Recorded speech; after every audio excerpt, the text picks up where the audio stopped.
make a change, or die. And those shouldn't be the options, but that's where I was. In college, my mom passed away. And my poetry became about processing that grief and trying to understand that loss and what I was missing. My classmates read my poetry and said things to me like, I didn't know there was a way to say that. I didn't know somebody else felt that. I didn't know I needed to read that. And that just changed poetry for me. To this day, poetry is still very much about writing for myself and coping with my life, but sharing it is about helping others see that we're a little more alike than we may think, or we're all going through hard stuff, or maybe we're not going through the same hard stuff, but we can understand each other a bit better.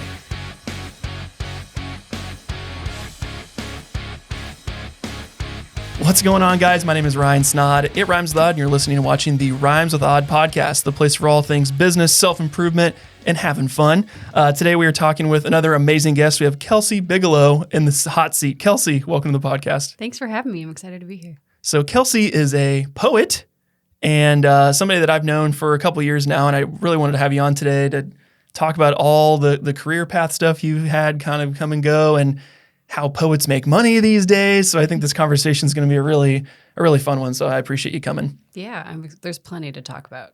Sure. So you'd mentioned when we were off air earlier that you were just coming off of like a tour, right? Yes. So you're like a comic or a band or something. You got like roadies and the tour buzz. Like, tell me about this tour that you were on. Yeah, I'm in my last week. So this weekend is the last few shows of my tour for this year, and I'm ready for a break. But yeah, I released a book earlier this year, and I do both like publishing poetry and then also spoken word. And so I do performances. And I've been performing all over the country this year, and it's been a whirlwind, but it's been so good to promote the book, but also just to promote poetry in non-poetry spaces too. It has been really cool. But yeah, I've been all over, and I do it all. So it's not just performances. I also lead workshops, or I give talks, or anything like that is all part of this tour. Sure. No, I love it. And I think, and we'll talk more about this throughout this conversation, I'm sure, but I feel like poetry is kind of like a lost art, if you will. Like, it's one of those that isn't like a mainstream, you think of, even like ventriloquism, I thought kind of just went away, and then Jeff Dunham like brought it from the ashes type of thing. So what has it been like for you kind of being in a medium that isn't really mainstream, and you have to kind of like educate a little bit, but also find your people, but all over the country? Yeah, I don't think poetry really ever has been mainstream. We keep trying, and we're gonna keep trying. But it really is. It's cool. It's been really cool for me to go to non-poetry spaces and educate on what poetry is, but I do it in a way that's not like, this is what poetry is and this is what it has to be and you have to follow these rules, because that's not what poetry is. But getting to have people experience poetry firsthand and realize, oh, this is actually way more accessible than Shakespeare or like Yeats or any of the classics. It's more accessible than we're taught in school, and getting to experience that firsthand has changed that perspective for so many people. I've gotten to witness that. And it's been really cool, which helps it become a little bit more mainstream. Over the last several years, there have been big strides made. And I'm including myself in this, there was a bunch of us poets who rallied together to get ourselves our own category in the Grammys. And we did that. And we now have Best Spoken Word album or Best Spoken Word poetry album in there. And we're not competing with audiobooks anymore. Like, we have our own category. And then you have people like Amanda Gorman, who has brought poetry to the forefront for so many people. And you have people like Brandon Leake, who won America's Got Talent as a spoken word poet. So like, there have been strides that have been made, and like many of us are riding the waves of that and continuing to try to pave that path as we can. And so it's been cool to educate people on what poetry is and all the different kinds of poetry there are. But then it's also just been really cool to be able to see so many other poets watch other poets do this for real and see that it's possible, and inspire them in that way has just been a huge gift for me to see. So sure. No, yeah. And I'm really excited to jump in. Just a little aside about me. When I was younger, I was really like a whiz at English. Like English was always my fun thing. I did AP English, all the stuff. And yeah, right. And I was really good at writing limericks back in the day. So for the folks that are not spoken word experts, it's first 2 lines rhyme, the next 2 lines rhyme with each other, and then the last 5th line rhymes with the first 2. So I can't limerick rap off the cuff. Don't ask me any other things, but yeah, I'm not off the cuff either. I was very good. I thought I really enjoyed that, and it was fun because you could just like tell any story. And I did creative writing a lot as well as a kid, and I had an award-winning short story that I wrote about. They put items in a cup, stir it up, give it to you. Mine were a freezer, rain, and jingly keys. And I wrote a story about a guy that killed his neighbor because her cat was super annoying. And you don't know until like the last. Yeah, right. You don't know until like the very last. And then my like little, she looked like Edna Mode from The Incredibles, my little teacher. She was like, "Oh, Ryan, you have to share this with the class." So I went up there and read it, and everyone's like, and I'm like, yeah, like one of my buddies, like, did the lady die? Like the neighbor killed her? Like, yeah. It's like, he's like, geez, that's dark. I was like, I know. It's like 14. So anyway, that's my connection to all this stuff. And I think it's really interesting. But before we go a little deeper on your current stuff, I'd love to kind of talk about how we met and then kind of your backstory. So we were trying to recount it earlier, but I think I shot your wedding video in 2020. Yeah, 2021. I reached out in 2020 when I was planning. I just know it was around COVID. It was a COVID wedding. It's a COVID wedding, yes. And so that was my first time meeting you was at your wedding day and everything and your family and whatnot. So that was really interesting. And then you used to work for F&G, which is a large company downtown that's one of my clients now. So you were kind of the way that connected. So I thank you for connecting those dots because they're one of our clients today. So I think it's kind of a wild world that like people come into your life and out of it, but then you can kind of stay connected with social media and see what you're doing. So it's been really fun to see. Yeah, and I got your name from one of my friends who used to be one of my coworkers at a marketing agency, and then we both left, and she's been pursuing her photography full time, and she was my wedding photographer, and I was like, I need videographer names, and she gave me a list, and I was like, thank you, and your name was on there, and I loved your stuff, and I was like, well, obviously I'm hiring Ryan. And then while I was still at F&G, we were looking for a videographer, and I was like, I love connecting people and I love this guy's work, so please hire him. And now here you are. Sure. Yeah. Kind of a wild just how everything's connected, and it's cool just to see, like you said, the people evolve and change over the years too. So I'm excited to dig into this. So let's take me back to your origin story. Like, where'd you grow up? What was your childhood like? And what was kind of the starting point for Kelsey Bigelow? It was a dark and stormy night. There you go. You're taking from my story here. The rain with the jingly keys. With the ice, yeah. In the freezer. I love it. Yeah. I was born in Southern Illinois, and I was raised in Wisconsin, and then I moved to Iowa after college. That's when people ask where I'm from, I'm like, I don't know. All over. You're transient. Yeah. I'm just Midwest to the core is what I say. But my upbringing was rough. I mean, my parents were divorced when I was 2, so I never really knew them together, which meant I grew up in a split household. But in general, I don't know, sugarcoat is not the phrasing, but I grew up around a lot of abuse and neglect and addiction, and I was the peacekeeper in the family, which meant I didn't talk to anybody about how I was feeling. I talked to everybody else about how they were feeling, and I was trying to manage the peace and be the mediator and all of that. And that, I mean, very much I was a parentified child. That's what happened. I raised my family. And that was really hard. And for me, since I didn't have anyone to talk to, I like to say I talked to my notebook instead, and it all just came out as free writing or just like word vomiting on the page, and sometimes it came out as poetry, and that was like my coping tool. And so like I never shared my poetry with anybody. That was my private teenage angst. No one needed to see that. To this day, I'm like, why did I write these things? I'm sure your diary was like very well written and probably nice and thick. I don't know about well written, but it was definitely well loved, well used. There you go. And I kept it private until college when I took like a creative writing class.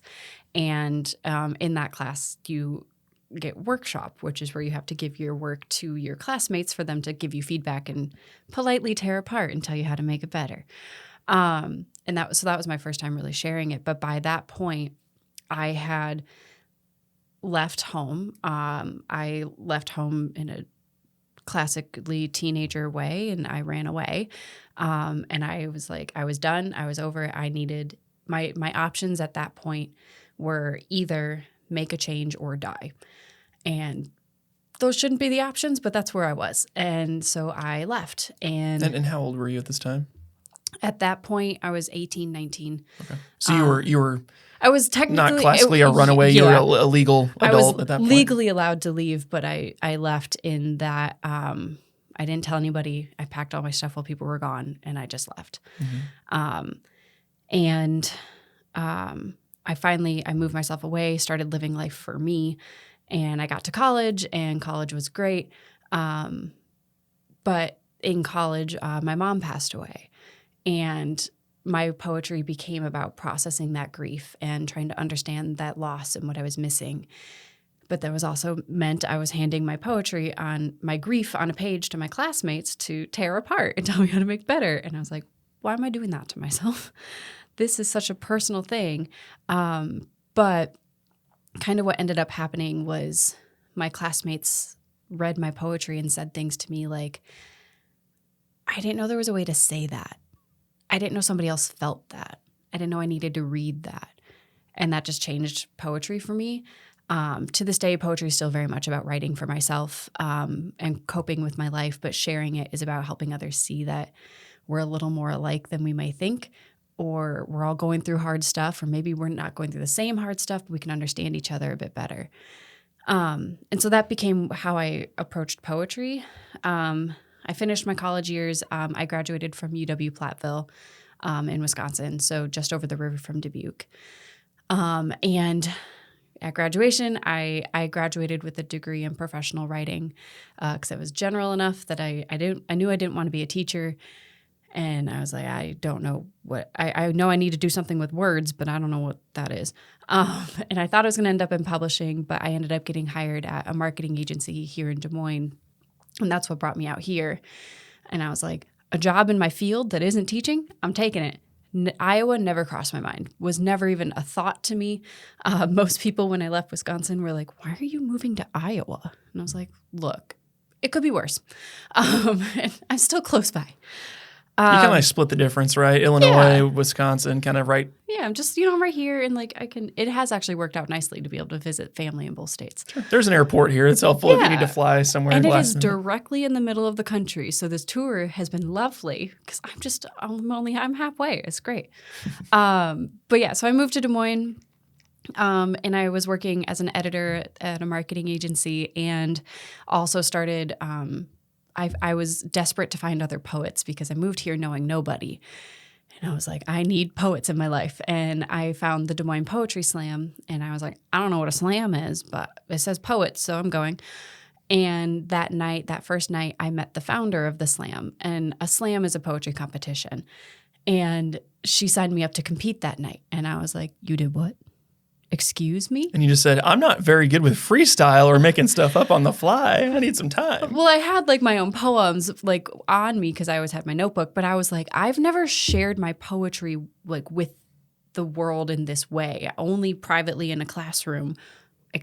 No. But I was still very much a people pleaser, so I wasn't going to fight back, and I did it. I got on stage, and then when I got off stage, she asked me, how was that? And I said, that was absolutely terrifying. And I'm doing it for the rest of my life. Like something changed. And I was like, this is a new way of being heard and sharing my craft. And I can't stop now. And then I became a regular in the Des Moines poetry scene and started over the course of a couple of years, doing poetry at least part-time, and started getting paid gigs, and people started trying to have me feature at their shows and all of these. And then I released my first book in 2018. And I toured that around. And when I say I toured that around, it was just like 5 stops in central Iowa, like different poetry scenes. But it was my starting point. And at that time, it was around the time, when did I leave the agency? 2019, summer of 2019, I left the marketing agency and I started at F&G. And then I worked at F&G for just over 3 years. And in that time, my poetry career really started growing and really started taking off. And I released a spoken word album in that. And I was balancing a lot. And I also started grad school. And so it was a lot.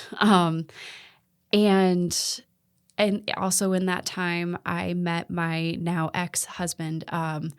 And he was so supportive and loving. And in there is where you and I met, because you did our wedding video.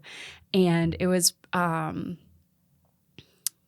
year after our wedding, so 2022, that was kind of the changing year for me, because I was not really getting anywhere at work. I was really trying to keep growing and get promoted, do all the things, and I just really wasn't getting anywhere, and it was frustrating. And I was also doing grad school, and I was doing poetry, and I was just drained, and in general in life, I just was not happy. And it got to another point where it was either make a change or die. And I was like, again, these should not be the options. And so I decided with my ex's support to quit my job. And I had enough in my savings to buy myself a year and really give poetry a try. And that's what I did. And that was last year. What year are we in? 24. We're in 24. So 23 was my my first full year. It was about probably a year and a half or so since I quit. That was my first full year of giving it a try. And I gave it everything I had. And eventually the savings ran out. And then I'm now well over 2 years into this. And every month I'm like, we're sure? We're still paying the bills? We're good? Okay. I'm going to trust that this is working. I don't have to run back to a job yet. But also in that process, and we probably will touch on this more later, is that the way pursuing poetry full time makes the kind of life that I need to pursue poetry full time is not a normal life. And that means that not everybody is supportive of that, and not everybody wants to live that way. And so then in that process, you lose people and things change and evolve. And that sucks, but it's also, I no longer want to die because of what I'm doing every day. I actually love living because of what I do every day now. And that's just made all the difference. Anyway, so that was my origin story. That was a lot. That's how we got here. That's good. I always feel, I appreciate you sharing, because I always feel like a therapist with my pen. Tell me about your childhood. It's like, it's always a I have fun a question. whole book on it if you really want. I'll read the book then. That's great. No, and I appreciate it. And we'll dig into different parts of this, because your story's so unique in the fact that you've turned, like you said, hardship into opportunity, and you've taken the things, and it sounds like you've learned from them, you've ruminated on them, you've grown, and then that's a really cool thing to hear. As somebody that's a chronic people pleaser, and somebody that came from a family where you're kind of, like you said, doing this like enmeshment where you're helping parents and all those types of things, what was it like to take these big steps in life of move to a new state you've never been to, take a chance on yourself, like put you first? What was that like to do that?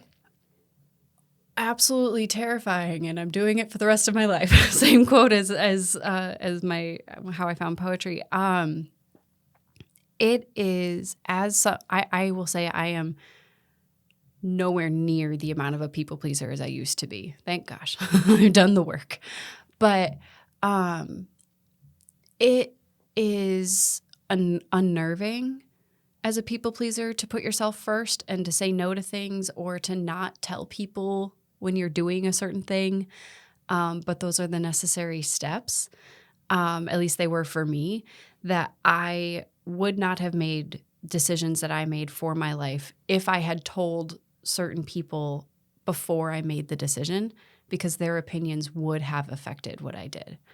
And I knew I started figuring that out in college, and I really started figuring it out when I moved to Des Moines, because I didn't tell anybody I was moving to Des Moines until it was set, and then I needed help moving. And I didn't tell anyone when I was moving in with my partner, or when I didn't tell anyone when I was changing jobs, or when I was in the job hunt or anything like that. I didn't tell anybody that, because in the past when I would get things like, well, it needs to be a real job, or you need to do this certain thing, or well, I don't understand why you would want to do that. And that would change what I do, and that would change my outcome. And then I'm not happy.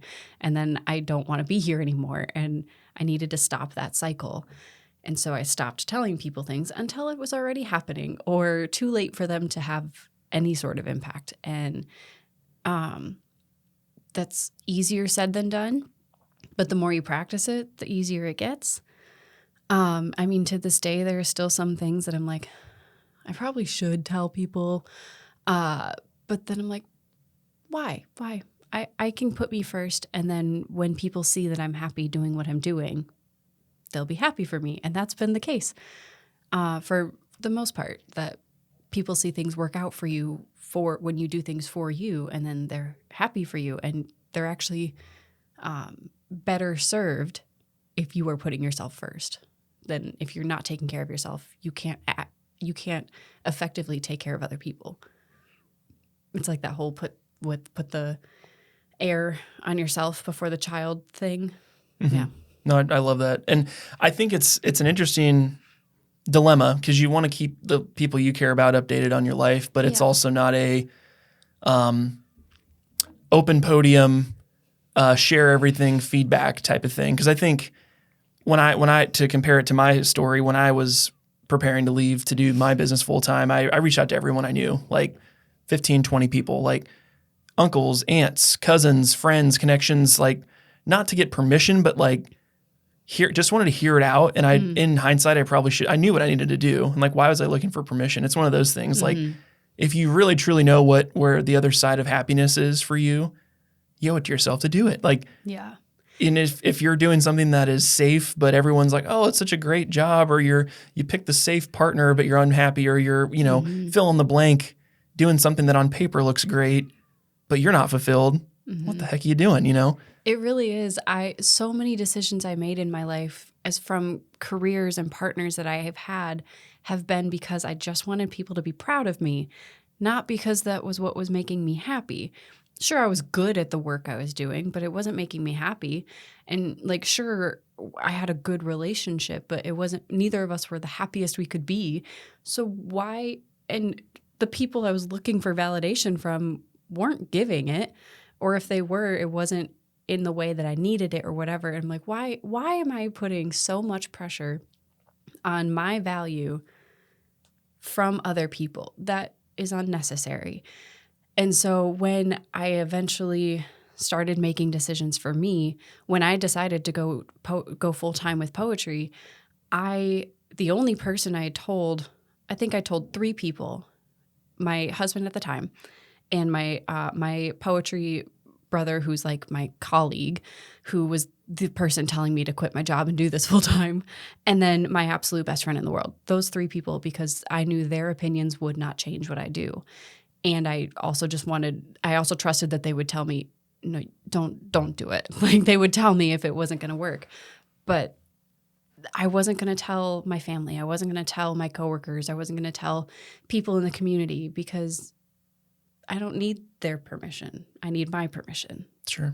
Well, and I always say, never take advice from people that aren't where you want to be in life. Yes. So don't talk to someone who's in a terrible relationship about relationship advice. Literally. Or somebody that is like terrified to leave their job because it pays way too well, and they have a family and they don't want to take the risk, and you want to do that. And like, well, what do you think they're going to say? They're going to say, well, stay where it's safe, whatever. And it's one of those things that if you seek advice from people that are doing the thing, and I always say, like, find the people that are a couple steps ahead of you in that area and just say, what do you wish you would have known when you started? And what can I do to avoid all the road bumps that you did when you started? And a lot of times people will be like, oh, here's the list, you know, and then you got your roadmap. Oh, look out for the pothole there and watch out for the cross section there. You know, you can kind of do what you need to do. So yeah, absolutely. And yeah, I am somebody who I will ask people for advice when I want it. And typically the reason I got into that mindset of not telling people until it was too late is because those were people who were giving bad advice, who don't truly know me or have my best interest at heart. And I was like, I don't want their advice, so I'm not going to tell them. And so in that pursuit, I was able to find the people I actually do want advice from and be able to reach out to them and be like, hey, can I pick your brain? Am I an idiot? What's happening? And like, tell me the things that I should know. And it's happening now in the other way of I have people reaching out to me like, what should I know? What should I be aware of? And you get to keep passing that torch, which is really cool. Sure. Well, and you've mentioned in this process here, you've had to do some, I would say, self-isolation. Just put yourself in your happy place and not, you know, kind of go off the grid, if you will. You mentioned having some of these like options where it's adapt or die, like that type of thing, which is a really interesting piece there. What has poetry done for you on this earth to make you tolerate some of those situations when you're just like, I don't know what else to do, and you just have a pen and a piece of paper? What has poetry done for you in those situations? It gave me a voice in a lot of ways. So I don't have much of an internal monologue. And so I often don't know what I'm thinking or feeling until I've written it down. And I'll start writing and be like, no, that's actually not what I'm thinking. That's not what I'm feeling. And then I'll keep writing until it comes clear. And I'm like, oh, so this is what I'm feeling. Why am I still in this situation then? And sometimes there have been times where I recognize that I do have to stay in that situation for a while longer, even if I'm unhappy. And so poetry is how I can process all the crap that I go through in those situations and how I'm feeling. And it's how I can communicate with myself and with other people about what's actually happening with me. And I often say, for me, poetry is a more accurate way to describe those things than regular language can do. And it just, it is what carried me through the hardest times of my life and still does. And then when I'm through that and I'm on the other side of it, now I have a bunch of material to revise and put into a book. Sure. No, that's great. One, who reads things about boring poetry? We want life stories and things that have happened. And I think, I mean, you don't have to go as dark and gloomy as my stuff back in the day with the freezer stories, but I think— I'm not out here murdering people right, with stories. Yeah. Right. That's good. Yeah. My wife loves murder podcasts. I'm like, people enjoy this a lot, just hearing like the dark, crazy stuff. So taking a break from your kind of career path in your childhood, I'd love to talk about current day, because the biggest question I had when I had you on was, how the heck does a poet make money? So explain to me like the revenue streams, the business model, if you're out panhandling for money between times, or if you're retiring in a penthouse, like tell me a little bit about how this works. Dude, if I could retire in a penthouse, I would be so happy. I get that question a lot. I very often hear people say, well, how do you live as a poet? And that's a very fair question. It's a lot of different streams of income. Most often it is, I would say my biggest paychecks are from partnering with organizations to lead workshops or give talks or a performance. And are these are like more entertainment, or is this like a corporate clientele? Like, who are the types of people for that? Yeah, I would love to get into more corporate. A lot of it's nonprofit. So I've done work with mental health organizations or clinics. This year I've worked with Mayo Clinic. I've worked with organizations who are having like their annual benefit for their nonprofit, and I've been like the opener for them. I've led like poetry as a coping tool is my most popular workshop. Poetry as a coping tool, I take that into different like youth shelter spaces or schools or arts. I am a teaching artist, and so I've got a lot of teaching artist work where I can get into detention centers and stuff like that. And so I'm bringing this coping tool to non-poetry audiences who need it. Not everybody needs it in every space that I'm in. I'm aware. Not everybody's a poet. And I'm never trying to tell everyone to be a poet. Well, when you look at like a kid, like you said, a kid in your situation where if you just one person, that could be the defining moment of them getting out of a bad situation, making it another day, like all the things like if they're against the wall and it's like, okay, if you're not an athlete or you're not like doing something physical, it's like, well, how can I use my mind to cope with this in a healthy way, you know? And that happens all the time. I will always have this memory. So this happens in almost every single audience I've had, or every single class or whatever. There's always at least one person who needs it, and I can see that they need it, whether they say it or not. I see them letting it sink in. And I remember one session a couple years ago, there was this kid in a class, middle school kid, who raised his hand. He was sitting on the floor in the back of the room with his teacher, like he was very checked out. And he asked, not checked out, but like he was going through it. And he asked me how I got through losing my mom because his mom had just been diagnosed or had just passed away. And I was his age when my mom was first diagnosed with cancer. And it was just like in that moment, I was like, oh, I want to hug this kid for so long, but also is I get to be who I needed when I was younger. I get to be that person.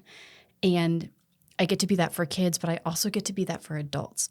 Most of the work I do is out in the community with adults like us or seniors who have never really been given the space to explore their emotions and are loving it. So yeah, I love that's what I get to do. But yes, streams of income. So that's number one. That's great though. That sounds like a really high impact, fulfilling work to do. It really, really is. That's why I'm like, no, I want to keep living now. Sure. I'm doing something. So yeah, leading workshops, giving talks. I was in some mental health conferences this year, giving talks. Performances are a big piece. A lot of what I'm doing on this tour has been performances with some workshops and stuff mixed in. And performances are definitely more entertainment. I mean, you could call it entertainment. I since I do so much mental health poetry and a lot of what I do talks about the heavy stuff. I don't know, you could call it entertaining, but it feels good. Sure. And then, I mean, there's also things like I have 3 books. Yeah, 3 books and a spoken word album. Through book sales, that comes as well. And I have a merch line every now and then. Right now I don't, but. I was going to ask, did you self-publish? Did you find a publishing agent? What was that like for you? Yeah, I self-published. Okay. I've self-published all of my books. I would love to traditionally publish sometime, but I mean, it's not required. And it's hard self-publishing because you have to be your own marketing team, your own sales team, your own finance team, your own all of it. You have to do all of it yourself, but you also get to have all of the control, which is nice. But yeah, I've been self-published and it's worked out very well for me, which is nice. So good. And then spoken word, is that also like a self-publishing thing, or do you have like a Spotify account that you sell it through? Like what? I'm just curious about how that works. Yeah, so I have a CD, a physical CD. People are buying them. Oh, nice. I know. I was like, I'm the generation that grew up with CDs, so this makes me happy that like Gen Z and Gen Alpha are like, yeah, I want a CD. Yes. So I have that, but you can also stream it everywhere that you would stream music. I'm going to put the caveat that everywhere except Spotify US. Spotify outside of the country, yes. But Spotify US, no, because they took spoken word off because they were beefing with comedians. It's a whole thing. Oh, no. But everywhere else that you stream music, so like Apple Music, iTunes, Google has one, right? Yep. Yeah, and like YouTube. Google Play Store, right? Thank you, yeah. All the places that you stream music, you can get it. And then that is a stream of income on the back end of using the platform that I use to distribute it out. I get very small royalties from that. Sure. Yeah. Well, if billions of people start listening to it. Let's go. Penthouse. Billions of people start listening, stream Depression Holders and Secret Keepers anywhere you stream music. There you go. There you go. I love it. And then there's other streams too, right? We're just kind of getting into it here. We have you have a Patreon, don't you? Yeah. Oh my gosh. Thank you for that. You're yeah. welcome. I forgot that's a thing I do. Yes, I have a Patreon that I will give regular updates on like what's happening in my life that the rest of the world doesn't see. But then also like sneak peeks at new poems or new videos, or I have like a monthly newsletter that includes lessons we can learn together, what's happening in my world, a prompt people can try, what I'm currently reading, stuff like that. Sure. And then, early access to, like, I released my book this year and they all had, my subscribers had early access to knowing it was a thing before the rest of the world knew.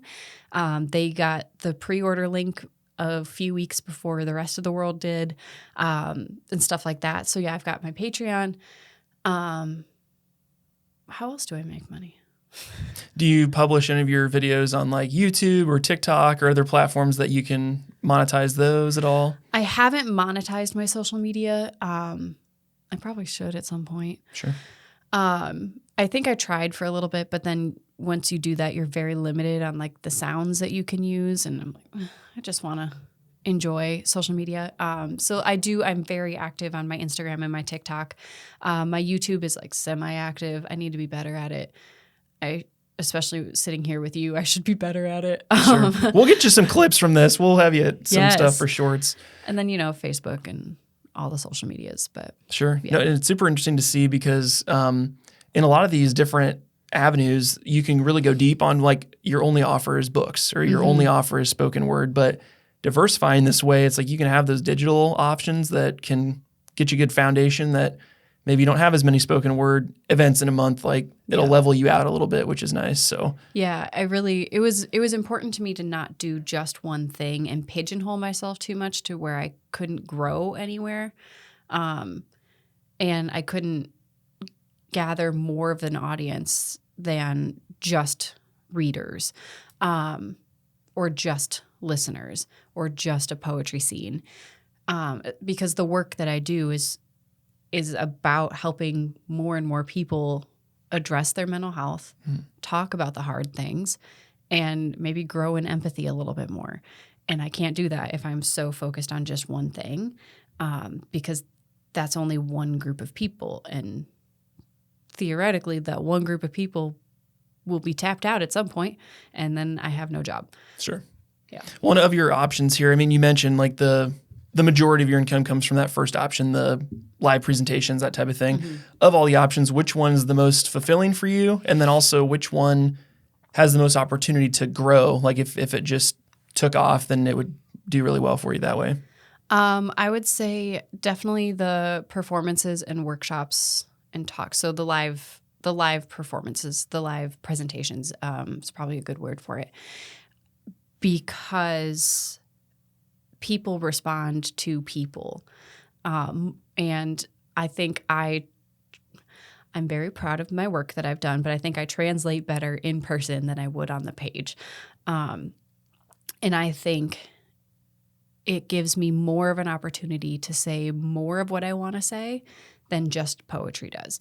I think poetry is my more accurate way to say it, but then I'm able to use that as my my foot in the door to start a conversation and help others really start to assess their own lives and their own things they need to work through, or things they didn't realize they were thinking or feeling.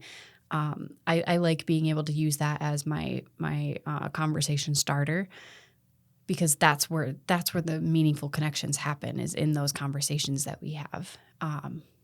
Because I could get up on stage and I can spit a poem and people be like, wow, that was great, and like clap for me and then be done, which is fine. That was cathartic for me.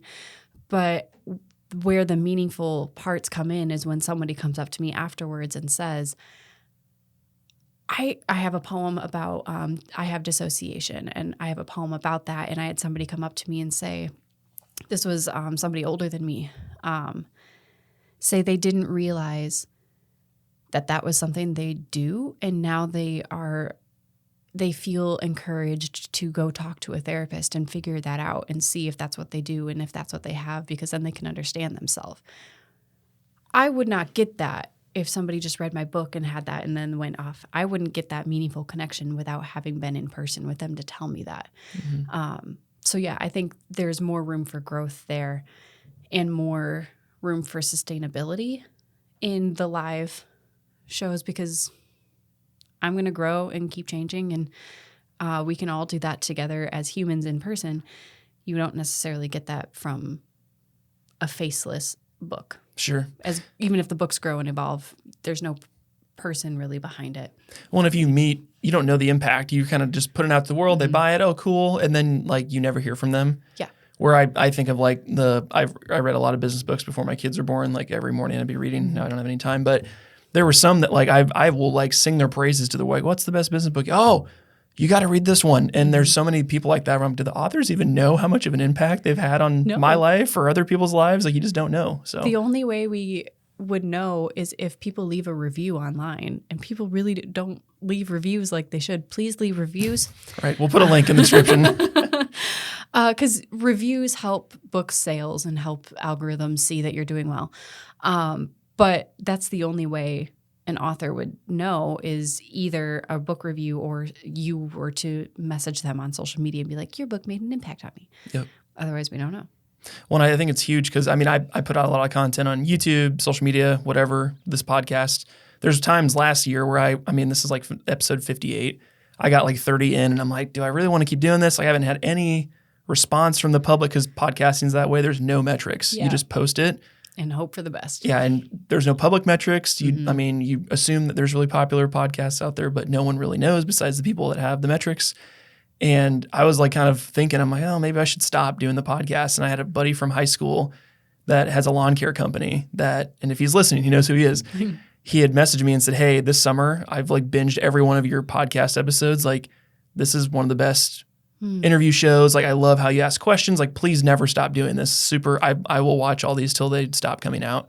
And I was like, that was a little nudge. You need to like, I'm making an impact, even if it's only like one person. Like you've kind of fill your cup a little bit. So absolutely. For me, it has always been as long as I can help one person, perfect. I've done my job. I'm going to keep going, because chances are that one person is still going to need more or still going to want more. And that's great. I have a fan. Sure. Love it. Well, and I think and the way I'm putting parallels with your business model versus like a professional speaker, like instead of going to educate or inspire, you're doing like it's an art. You're presenting your art form, but in different ways.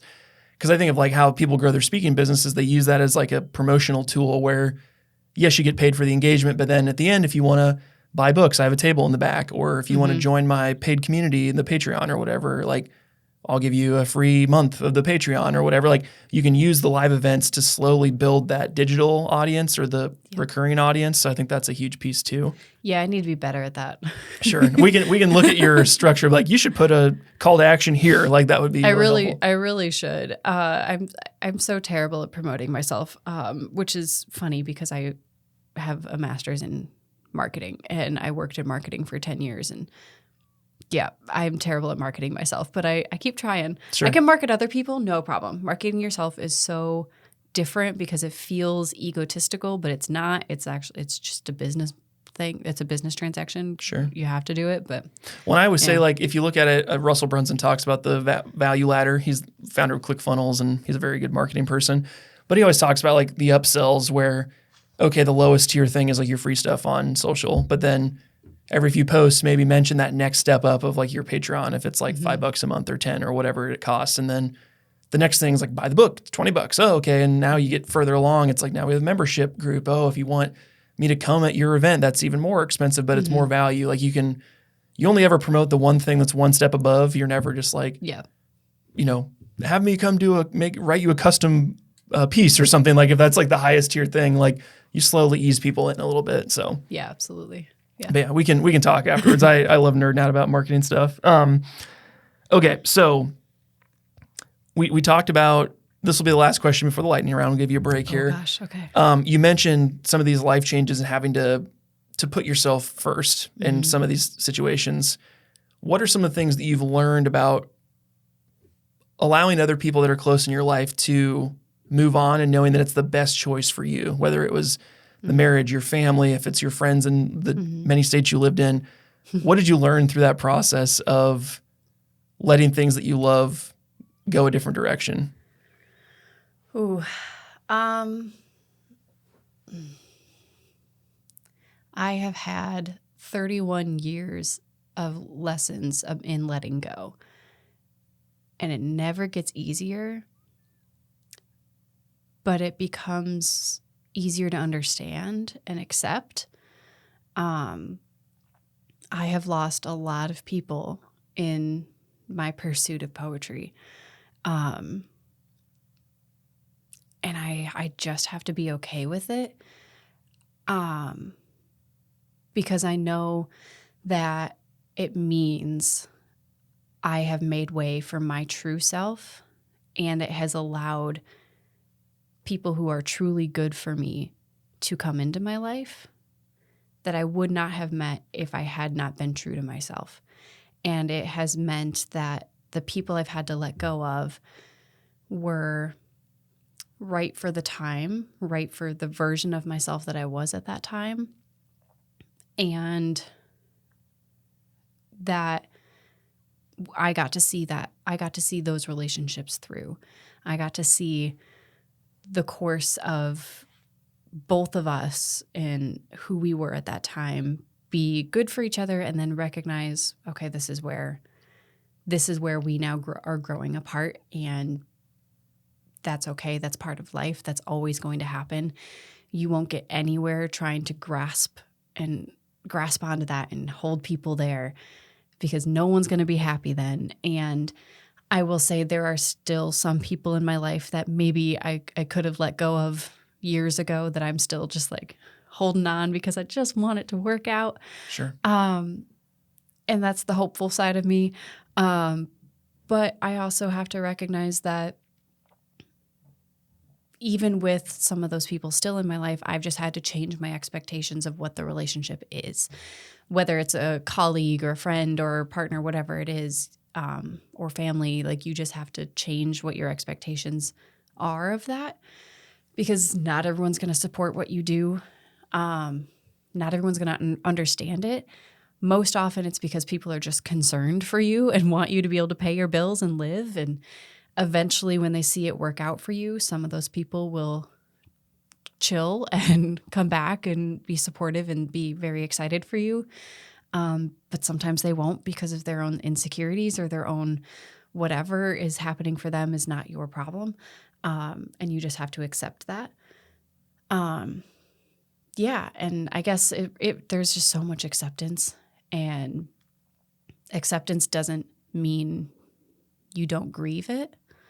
I know acceptance is one of the 5 stages of grief, but I think in my experience, grief never ends, and it's okay to be sad about losing those connections, but while at the same time accepting that it's what's best for both of you to move on. Yeah. This episode is sponsored by Jacobson & Company, LLP, a CPA firm based in the Des Moines metro area. We actually had Grant, one of their partners, on the podcast as a guest, and they were gracious enough to sponsor today's show. Grant and his team are my personal accountants that help both my wife and I with our accounting, tax prep, and business planning for both of our businesses and for our family. And we brag on them often and have sent a ton of people their way over the years, which makes this ad really easy to endorse since I've had them on retainer for a couple of years now. Their team is always keeping me up to date on the latest litigation changes, tax law changes, and other things that I have no time and, frankly, no interest in keeping up with all by myself. The year before I started working with Grant, I think my tax bill was over $30,000, and I had like 2 months to come up with that money. I was not sleeping. I was working myself ragged, trying to come up with the cash so the IRS didn't come after me. That's when I realized I needed a great CPA to keep me out of the hot water. After meeting with him and making some changes, I got a $10,000 refund the following year just by getting educated on how taxes work and leaning into their knowledge base. A good CPA is an invaluable resource for any small business out there. They offer everything from QuickBooks management all the way up to fractional CFO type services, depending on how big your business is. And their staff is really responsive and answer any and all stupid questions that I have every single month. Supporting the sponsors that support this show allows this podcast to continue to be free for you and that you can enjoy each and every week. If you're needing a new CPA for your personal tax prep, or you're growing a business and need a well well-versed accountant in your corner.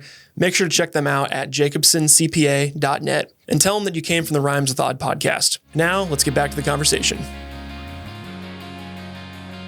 We'll give you a break from all the heavy stuff. I keep hitting you with the heavy stuff here. I love the heavy stuff. That's how I make my living. Yeah, there you go. We're going to do the lightning round here coming up. Oh, boy. And then we'll kind of get into maybe some harder ones. You might actually go like 5 for 5 on these. I don't know exactly here. Okay, are you ready? We'll find out. Okay. First question. Who is the author of The Raven? Oh, Edgar Allan Poe. There we go. I'll give you a softball. Now you're warmed up. Okay. Next question. What American poet was drawn to the young working men he met when he came to New York City in 1841, writing about the frequent and swift flash of eyes offering me robust athletic love? Oh, no. Oh, I'm going to feel so dumb when you say it because I know it, but I don't remember the name. Oh, no. For the record, I didn't know the answer to any of these besides Edgar Allan Poe. So. Who is it? Walt Whitman. Dang it. It is. Okay. Oh, I do feel so dumb because I use Whitman in my first book. Oh. That's okay. Okay. I'm going to have to study now. No, you're okay. Okay. Next one. A Rochester, New York organization developed an open source operating system written in a way more than 3 lines of code and named for what short poetry form? Haiku? No. Correct. Yeah. Oh, thank God. Ding, ding. Good job. Okay. Wait, what is that? Oh, is that a real thing? I'm going to look that up. Yeah, they did like a haiku, editing code. Yeah. Interesting. I never when I read, because I'm like, it has to rhyme and it never rhymes. I'm like, it's just like a bunch of syllables and stops. I'm like, Poetry doesn't always have to rhyme. Right? It's just one of the tools. It just makes my brain feel like it's missing something. I'm like, what is going on here? Okay. So, next question. What is the name of the poet who composed and read The Hill We Climb at the inauguration of President Joe Biden, making her the youngest inaugural poet in U.S. history? Amanda Gorman. You mentioned her earlier. I'm like, ding, ding. Okay, she's going to get that one. I'm like, okay. You said, who's the poet who wrote? I'm like, oh, God, no. The Hill We Climb. Oh, okay. Yeah. Amanda How Gorman. was that to see that? Like, did you ever see that on TV when it happened? Oh, yeah. I You were was probably watching it live. Yeah. This is like historic for poets It everywhere, was you know? historic for poets. It was historic for people of color. It was incredible. And she's just paved the path for so many. Sure. Yeah. No, it's super cool to see.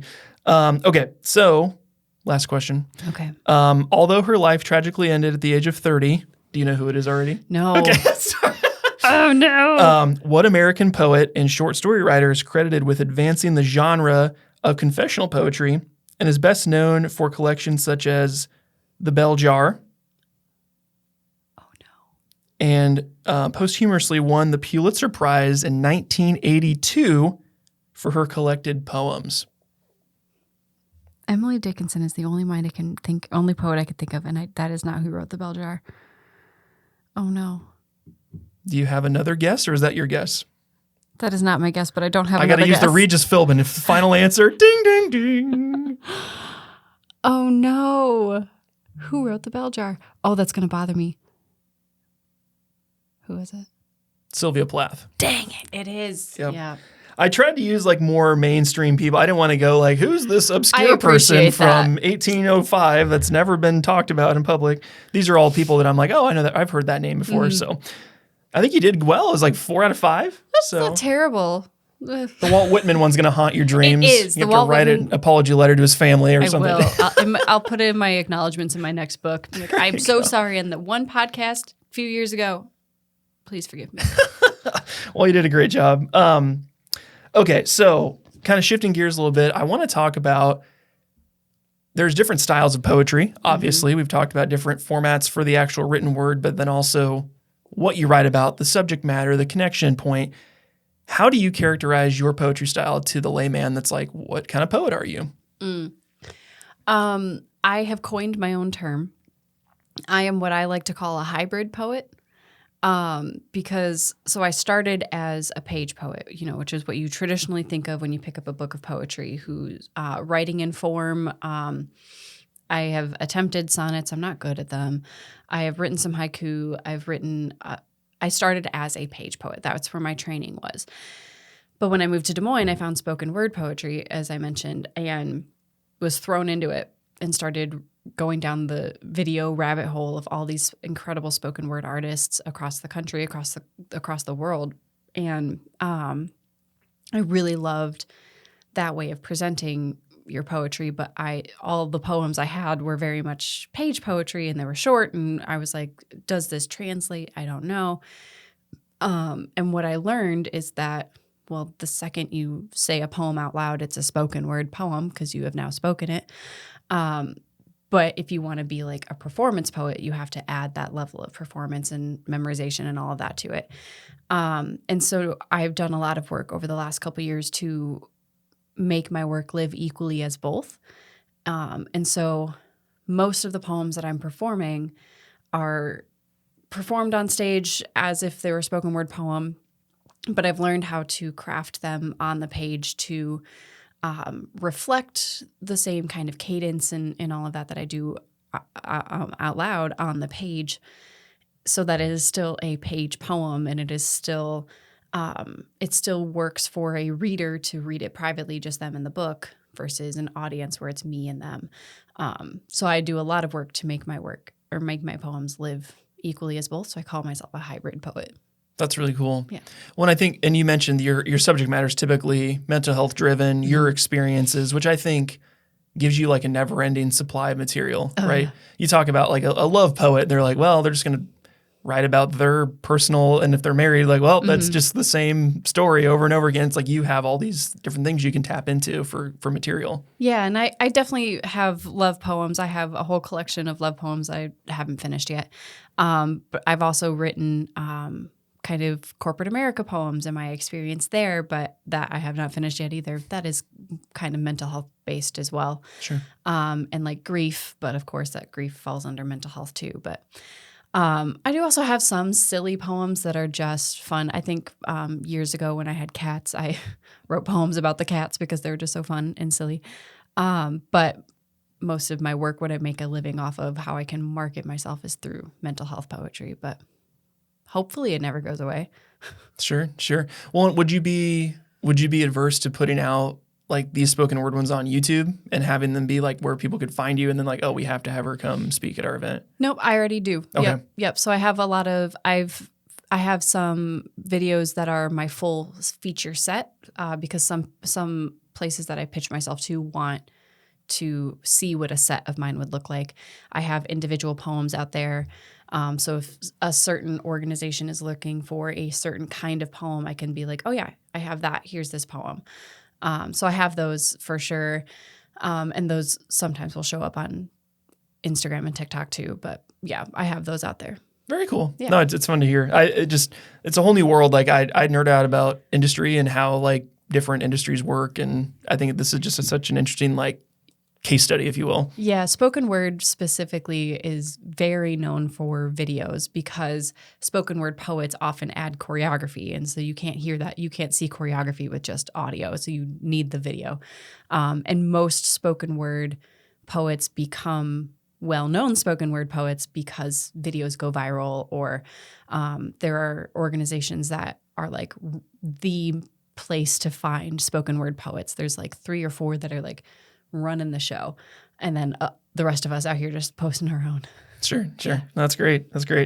In terms of your style, you mentioned you're hybrid. What are some of what would you say like your early influences and then most recent influences that have kind of shaped the style of poet you are now? Yeah. Probably not Walt Whitman. Apparently not. Poor guy. Rip. I would say, so I often get the question, like, who are your favorite poets? Like, all of that, or like, who is your favorite poet? I get that a lot. I'm like, I'm going to give you 4. So, because I often give people 2 page poets and 2 spoken word poets as like my bigger influences. Sure. So spoken word, and they all also rhyme, which is unintentional because I'm not a rhyming poet. I don't know how they all ended up rhyming, and they're not related either. But spoken word poets, I always say Sarah Kay. She was my first introduction to spoken word as a concept, and she's phenomenal. And then Phil Kay, spelled differently, but they're best friends. I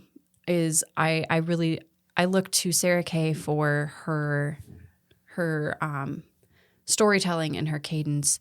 And Phil K is I also his storytelling is incredible. I also like his specificity that he uses in his poetry. And then on the page, I say Jamal May is the first poetry collection that I ever read. Jamal May, his book Hum. It was the first poetry collection I ever read, and he showed I learned a lot about how to put together a manuscript to tell an arc, but then also just the way he plays with formatting poems on the page is really fun. And then Ross Gay, who they all do rhyme. They do. I don't know how that happened. But Ross Gay, I really loved his specificity and imagery. And we are actually bringing Ross Gay to Des Moines in April and for Poetry Palooza, and I'm on the lineup with him, and I'm so excited. I'm still fangirling about it, even though I'm the one that booked him. Crazy. That's so cool. It's so cool. So yeah, Sarah K, Phil K, Jamal May, Ross K. They all rhyme. Okay. I get perfect. No, that's great. I think it's interesting because this network of people probably isn't as big as you would think. It's like the world's very connected now. Are there like poetry podcasts? Is there like media around this stuff? You should start a poetry podcast. Now you know Ross Gay. You should have him on the show. Yeah, thank you for mentioning that, because that is a huge part of my story that I completely skipped over. A big motivation for me for being able to do poetry full time is in 2020 when we were all at home. I've never been able to really commit to listening to a podcast. I'm just busy all the time, and I work with words, so I can't have words playing while I'm working. But in that time, I came across the Poet Life podcast. Okay. And that was a podcast where they were bringing on poets who are doing this full time and like making a living from this. And I'm like, you can do that?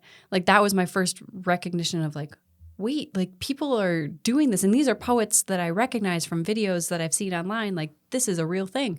And then I ended up working for the Poet Life podcast. I started their blog and managing that for several years. And organizing a festival with them and all of that. But yeah, so they're not the only poetry podcast out there, but there are. And there are podcasts who talk about doing this as a business and not just talking about the craft or listening. There are plenty of podcasts out there that read poems and discuss them and that kind of thing, which is great. But you also get the business side of it, which is cool, showing other poets you can do this. Sure. No, I love hearing that, because similarly in my industry, like when I first started doing videos, everyone puts like camera reviews, the technical, like how to edit things a certain way, like the art of it. And nobody was talking about like how to close a sales gig or get a retainer client or, do all the different business stuff. And so what I did, I made my whole channel about that, was like teaching creatives how to sell and how to do it well. And now I'm rhyming. Here we go. On the Rhymes with Odd podcast, no less.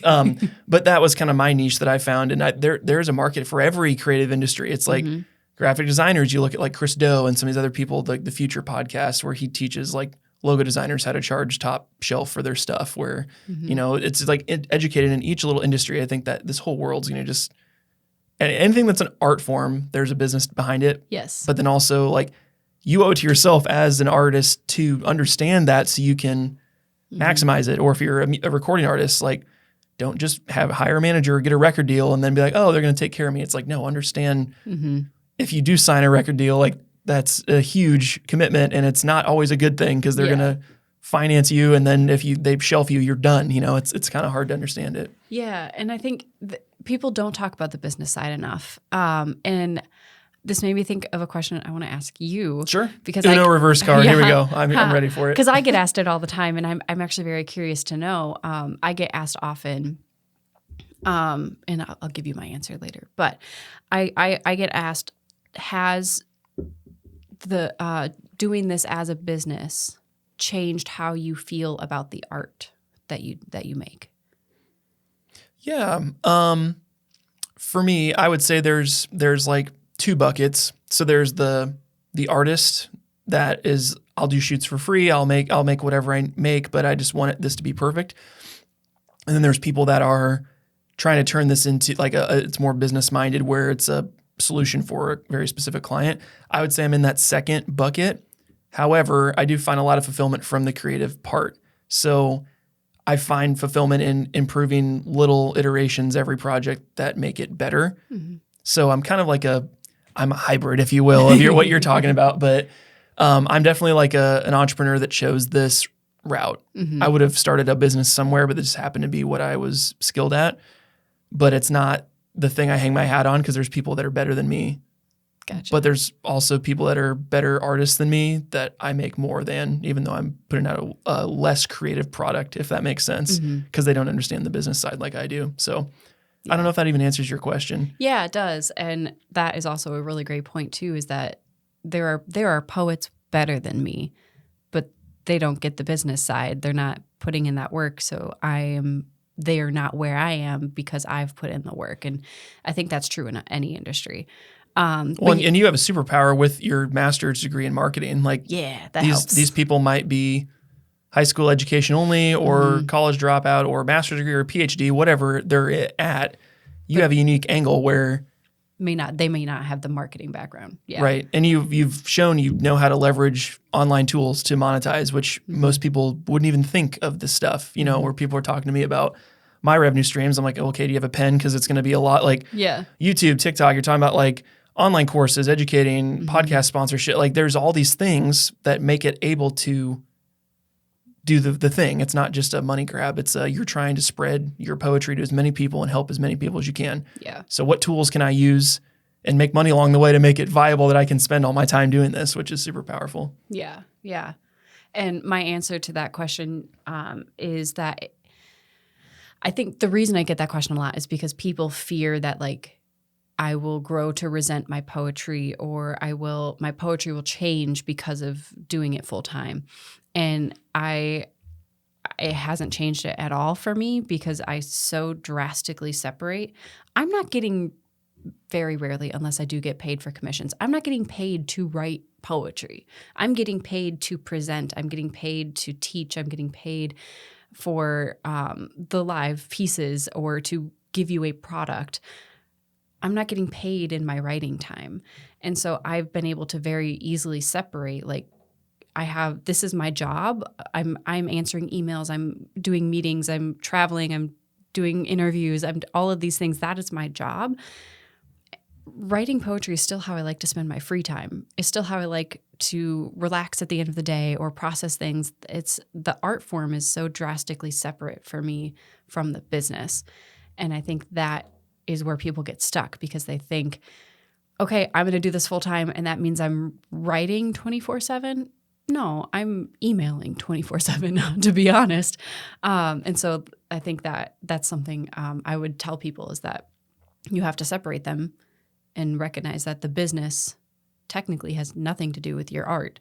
Your art is just how you got in the door to do the business. Sure. No, I connect with that. And I think it's interesting because a lot of people assume if you're in a creative industry, you are just a type, like a in a box creative. They don't assume that you might have that other angle to it, or you're not an opportunist, but it's capitalism. It's, you could be on the side of the street panhandling for money like we joked about earlier, or you could be doing really well and doing commissions for very wealthy people and that's your niche, or you present at huge conferences and it's corporate and that's your niche or whatever it is. But I always say like, do the stuff that pays the bills, but also, like you said, reserve some time to write for you and not for anybody else. Because for me, my fun things are doing this podcast because it's not fully monetized yet. We have some sponsors this season, which is great. But I did 50 episodes and spent hundreds of hours editing these and marketing it.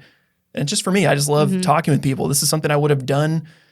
We would have gotten coffee or gone to lunch or something, and it wouldn't. I've just figured like might as well record it and help other people. Exactly. It's one of those things. So I think as long as you're doing something you're passionate about, find a way that you can monetize it where it's complimentary and it just feels good. I would probably be my advice. But I agree. The other thing I try to do is every year mix in 1 to 5, I would say passion projects, but things that challenge me creatively. Like last year, I do a lot of corporate and fitness. Those are like the two industries, and I love shooting fitness videos. But I had a high school friend come to me that had written something about her trauma and how she was using this as kind of a brand launch story video of her, her traumatic past and, her all the stuff that happened. I mean, I can't even list the laundry list of stuff, but we had her come in, do a professional voiceover. I had like storyboarded and scripted this whole thing. I never do like narrative pieces like this, but I was like, I can visually see what I could do to make this come to life. And it was very fun to create that from nothing, like take her story and make it visual and recreate some of these things and direct her to, you know, remember like being in a car accident. Her friend died and she's on the side of the road next to his body. And it's like, go there for me now and we'll talk through like, and she just weeping. And it's like, I'm just in this zone, like capturing this. I'm like, this is so cool as a director to like feel this where usually I'm just a marketer or like, we're going to shoot people smiling in a happy office, but this is like art. This is like the piece that I'm not usually tied to. And it was fun. It kind of like reignited that like, oh man, I want to like make this really cool. Have there been things that you've done that have really brought that out in you in like the last year or so that you normally do this area, but you kind of like straight out just to kind of scratch that itch? Oh yeah. Also, I love that you did that. I mean, I'll send you the video afterwards. Yes. There's just something so cool about, being able to capture humanity like that. Yeah, I've had a few projects over the last couple of years that have branched out. Two specifically, one of my friends was working on a poetic short film, and it's like a series of vignettes. And we co-wrote one of the poems together, but I also got to be the director on two of the vignettes, and it was really cool. Like because I've done that for marketing. I've directed marketing videos and done the editing and that kind of thing, but I had never like directed essentially a music video, but for poetry. Did you get a fun director's chair or anything? Get your big, no, we big didn't do foghorn, like cut? I really should have. That would have been fun. Oh, they would have loved that. But it was a really cool way to expand how I interacted with poetry because I was able to, one, write the poem, but also be able to visually lay out a representation of this poem in video form in a way that fits all these other vignettes that I'm not part of. That was a really cool challenge, and it turned out beautifully. And then there was a show that I was brought in Cedar Rapids. I was brought in to produce a show in the gardens at Brucemore in Cedar Rapids. And it was kind of like their kickoff to their summer series of outdoor music.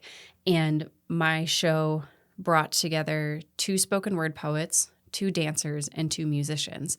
And so like the 6 of us were doing some covers of songs and poems, but then also our own original work being part of that. And it was intended to explore the concept of mental health without being too overly cliche to talk about changing seasons. We did talk about changing seasons, but in a way that was like, how can we get a more unique message across of, because it was about, like winter, spring into summer, that piece. Fall was not part of our conversation. Sure. It wasn't the full Vivaldi mix of all the seasons. We did have Vivaldi in it, though. Okay. We did have Vivaldi's winter in it, and the dancers danced to that, which was really cool. But it was to basically say that spring, instead of spring being about blooming and blossoming, it was more about putting in the work and tilling the soil and planting the seeds.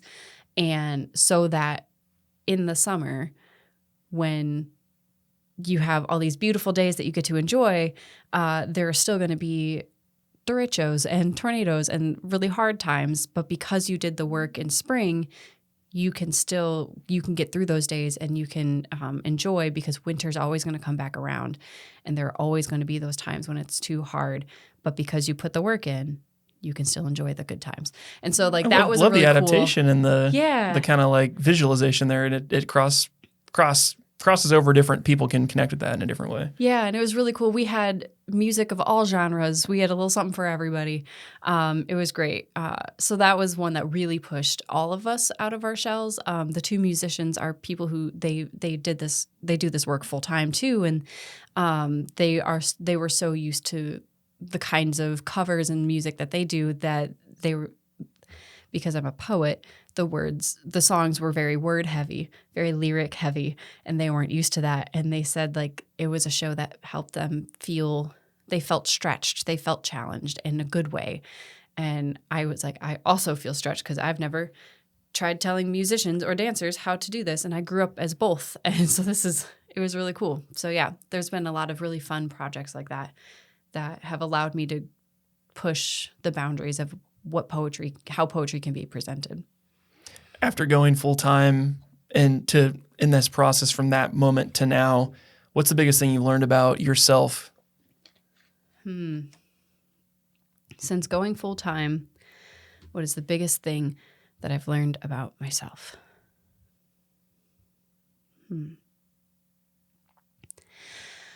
I've learned I'm more capable than I give myself credit for. That far too often I'm the one standing in my own way, and I need to get out of my own way. That was my phrase for this year. Every year, instead of a resolution, I give myself a phrase. Last year was make it happen. This year is get out of my own way. And because I have to actively remind myself to get out of my own way, that has allowed me to apply for or like pitch myself to organizations I never would have imagined working for, like the Mayo Clinic, or pitching myself to conferences, because that's always just been like a little pipe dream that I jokingly say mistakenly told out loud to a friend, who then that's now real and I have to do it because now this person's going to hold me accountable. And they did. Darn it for good friends. I know. It's the worst. It's so healthy. Thank you. But because I feel it anytime I like sit down. I have a spreadsheet just full of all these different opportunities that I want to be applying for and pitching myself to. And very often when I open that spreadsheet up, it's very organized. But when I open it up, I get overwhelmed, and then I just don't do it. And I just I just close my laptop and I'm like, we're going to work on something else. And then every now and then I'm just like, Kelsey, get out of your own way. Open that spreadsheet up. Find at least 5 opportunities that you can pitch yourself to right now in the next 20 minutes, how long it takes, and just get those done. Get out of your own way. And that's something I always tell other people too, is to let others tell you no. Stop telling yourself no, because it's always going to be a no if you don't try or you don't ask. Mm-hmm. Let them do that, because the worst they can do is say no. But what if they say yes? What if it goes right? It's so healthy. I love it. Like, what if it goes right? Dang, that means I'm doing what I'm supposed to, and I get to grow and do more. Sure. It's good. It can be scary, but yeah, I would say the biggest thing I've learned since going full time is that I am often the one in my own way, and I need to stop doing that. I love it. That's so powerful. We've talked about a lot of different things. Some of the things I haven't. One of the questions I had was, you mentioned like you're doing all these different things. What does a typical day look like for you? Other than like today, where you're like, I'm on a random podcast in Granger, Iowa, where there's cows everywhere. What does like a typical day look like in terms of the mix of things you're working on or doing? I feel like people say this all the time, but no day looks the same. No 2 days are alike. A typical day is an abnormal day. I often tell people there is no such thing as routine or usual in my life, and I kind of prefer it that way. I would say most often I will have meetings for events that I'm planning or events that I'm part of, to just like for just organizing the events with them. So there's often meetings. There's often events. So like yesterday I was at a school, and the day before that I was performing in Ames, and what was I doing the day before that? I don't know anymore. But like tomorrow I'm performing, no, I don't know. This weekend I'm performing twice and leading a workshop, and every day is a little bit different. And then a day where there isn't an event, I'm most often emailing, trying to catch up, trying to pitch myself to people, or having meetings, or following up on things that I am organizing, or that kind of thing. And yeah, there are some days where maybe I don't work because I can make my own hours. I can do what I want. And most often my events are in the evenings or on the weekends. And so I do my grocery shopping and like my chores and my rest time sometimes in like the middle of everyone else's traditional work day, which is actually really nice. The grocery store in the middle of the day on a Tuesday, love it. No one's there. It's great. so nice. But yeah, and I will say sometimes I will wake up whenever that is a nice thing I will say about my life is that I no longer have an alarm. Oh, nice. Unless I have like a thing in the morning. I don't have an alarm, and that I've been able to find my actual like natural sleep cycle since leaving corporate. And it's so nice. And so like I'll wake up when I wake up, I'll get ready for the day, and I'll open my laptop and I'll catch up on some emails or see if there's anything urgent I have to deal with. And then I'll work for a few hours. I'll have some lunch. I'll work for a few more hours, have some dinner, and then work for couple more hours and go to bed or whatever. Some days are like that. Some days are I just don't work. Some days are I'm traveling from one thing to the next. Like today after this, I've got a couple more meetings that I have to travel to. One is in person. A couple are virtual. So yeah, every day is different. Do you like working from a certain workspace? Like where do you write? Do you have a specific place you write versus where you work? Not really, because I am just on the move all the time. You have to be able to adapt to write wherever you are.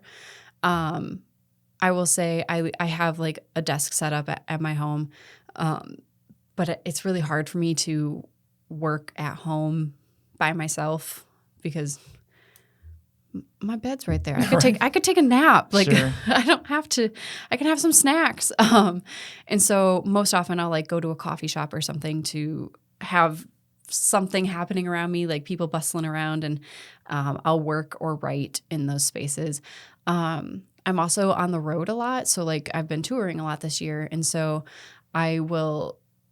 When I'm traveling with somebody else, if I'm in the passenger seat, I'm most often on my laptop working while we're on the interstate, or writing if there's things I have to be writing while I'm in the car, safely, of course. But yeah, so you can do the voice to text. Yeah, that could be an option. Yeah, I do. That's how I wrote a manuscript for my first book. I was like I haven't published it yet. And I'm like you, I haven't published it yet, but I had ideas and I'm like, oh, I could just like, they're in my head. So I'm just voice text and just blah, blah, blah, and I can go in and change it later. So I do that a lot.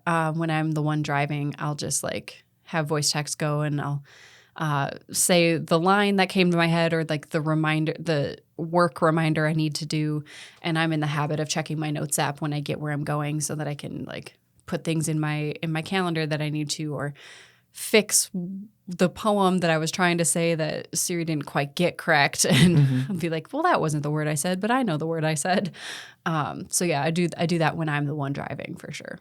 That's great. I love it. It's fun to hear because you just never know. Some people, I can only write in this window there cubby, are people like that. Or this like I have to go to my family farm and sit at the desk I did as a child. It's like you just never know where people go. Yep, there are definitely people like that, and there are people who I can only write at 5 a.m. or I can only write at whatever time, and I'm like, I can write when I need to write. I can write when the inspiration comes. Most often, I find my creative energy between like 7 and 10 p.m. So I try to write in that time frame, but the physical space hasn't necessarily mattered as much. But there are definitely people that are like 5 a.m. in my cozy chair in my living room. Yeah.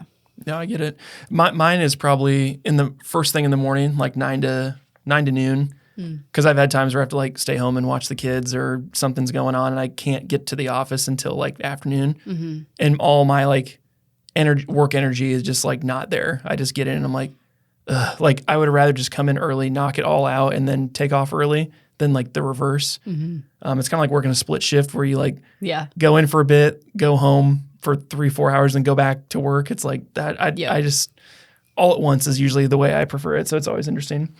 Kind of wrapping it up here. You mentioned you're getting into all these different avenues. What is kind of the growth plan for Kelsey Bigelow poetry? What is the takeover plan for you in the next 5 to 10 years? What do you want this to become? And let's speak it into existence, because there have been times I can pull receipts on this podcast. People have spoken their goals and they become real. So I'm not saying I'm Robert Robin Williams and you can rub the genie bottle and I'll give you all your wishes, but I've got some magic I can give you here. So yeah, see, the second you say things out loud, they become real, and then you have to do that because now there's going to be people holding me accountable. All the good friends, we call them friends. We love that. You got to do it, Kelsey. So what do you want to do? I rarely have huge long-term visions for what I want, but I will say I want to do more of what I'm already doing. So I want to get into more conferences. I want to get into more nonprofit events. I want to get into corporate spaces and bring mental health poetry to corporations, because I think corporate America could use a lot more empathy. I want my book to keep getting bigger so that I can keep touring it longer, because then I can wait to release more books until that one fizzles out. I want to keep touring. I want to hit bigger stages. I want my stages to keep progressively getting bigger. So I want steady growth, I think, is what I really want over the next 5-10 years. I would like 10 years from now to still be doing this. Maybe a little bit easier, maybe a little less of a grind. Maybe 10 years from now, check in with me. I'll have like an assistant or something, or a manager. That could be cool. But we could get you a VA, overseas VA, for like $3 an hour. There's some really good talent all across the world, and it wouldn't break you financially. So nice. I can connect you to the right people if you're needing that. Now I'm good, but I know eventually it's going to be too much to handle. Sure. Well, you've spoken that. I already have 3 or 4 leads. I know, I saw you write that down. I have leads for conferences that I've shot that would be looking for someone local. I'll give those to you afterwards. Okay. And then I have a couple ideas that I can give you for how to monetize your audience more and get recurring revenue. And then little ways you can add value to them and just build this audience even bigger as you go. Because as we were talking through that stuff, my mind's like spinning on all these things. So you get free consults when you hang out with me. I can't turn it off, so I'm sorry. Where can people find out more about you? Where can people buy your book? What's the next step for people to do if they want to learn more about you or engage with your poetry? You can find my website, because marketing. You can find everything on my website. That's kelkaypoetry.com, KELKAYB poetry.com. That is the least marketing friendly thing about my marketing, because I can give you that whole story later, but I've had that handle forever and I'm too far into it. So kelkaypoetry.com. That's also my handle on all the things. But if you just search Kelsey Bigelow Poetry on Instagram, TikTok, Facebook, YouTube, website, you'll find me. Pretty easy to find. I did SEO like that for a reason. And then my book is called Far From Broken, which you can get on my website. You can get at any bookstore. You can go to your local bookstore. You can order it from Walmart and Target and Barnes & Noble, all the things. I prefer if you go to your local bookstore and have them order it. Libraries too. So Far From Broken is the book that I have most recently. You can find all my other stuff on my website too. Those are the things. That's how you find me. Perfect. Yeah. Well, Kelsey, thank you so much for being on the podcast. She's a poet and she knows it, and we know it now. Thanks again. And if you guys have made it this far in the podcast, you guys know what to do. Make sure to subscribe on YouTube, Spotify, give us a 5-star review on iTunes. Check out all of Kelsey's stuff. We'll put it in the description box below. And tune into next week's episode.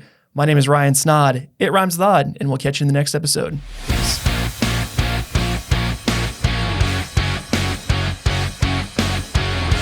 Thank you so much for watching yet another episode of the Rhymes with Odd podcast.